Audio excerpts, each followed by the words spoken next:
ചരിത്രമെന്നും മനുഷ്യന് ഒരു പാഠമാണ്. തന്റെ പൂർവികർക്ക് പറ്റിയ തെറ്റുകൾ ആവർത്തിക്കാതിരിക്കാനുള്ള ഒരു മുന്നറിയിപ്പ്. ഇതിന്റെ ഏറ്റവും നല്ല ഒരു ഉദാഹരണമാണ് അലക്സാണ്ടർ ദ ഗ്രേറ്റ്. തന്നെക്കാൾ ഇരട്ടി വലിപ്പമുള്ള സൈന്യവുമായി വന്ന ദാരിയസിനെ തന്റെ മികച്ച തന്ത്രങ്ങളും കുതിരപ്പടയും കൊണ്ട് പരാജയപ്പെടുത്തിയ അലക്സാണ്ടർ.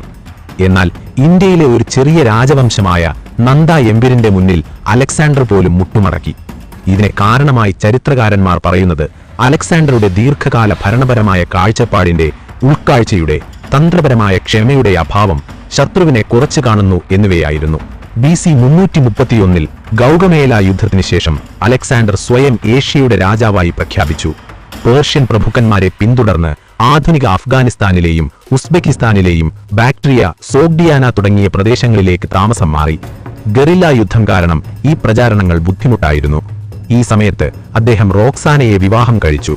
ചില മാസിഡോണിയൻ സൈനികരെ അസ്വസ്ഥരാക്കിയ പേർഷ്യൻ ആചാരങ്ങളും അദ്ദേഹം സ്വീകരിക്കാൻ തുടങ്ങി. തുടർന്ന് അലക്സാണ്ടർ ഇന്ത്യൻ ഉപഭൂഖണ്ഡത്തിന്റെ വടക്കു പടിഞ്ഞാറൻ ഭാഗത്തേക്ക് മാർച്ച് ചെയ്തു. അദ്ദേഹം സിന്ധു നദി മുറിച്ചു കടന്ന് BC 326 ഹൈഡാസ്പസ് നദിയിൽ വെച്ച് പോറസ് രാജാവിനോട് യുദ്ധം ചെയ്തു. പോറസ് പരാജയപ്പെട്ടെങ്കിലും മഹാനായ അലക്സാണ്ടർ രാജാവ് പോറസിനോട് ആഴമായ ബഹുമാനം വളർത്തിയെടുത്തു.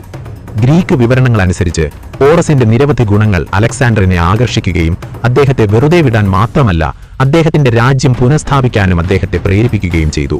എന്നാൽ അലക്സാണ്ടറുടെ സൈന്യം ഹൈഫാസിസ് നദിയിലെത്തിയപ്പോൾ മുന്നിലുണ്ടായിരുന്നത് മറ്റൊരു വിഘടിത അതിർത്തി രാജ്യമല്ല, മറിച്ച് ധനനന്ദയ്ക്ക് കീഴിലുള്ള വിശാലവും ശക്തമായ നന്ദ സാമ്രാജ്യമായിരുന്നു.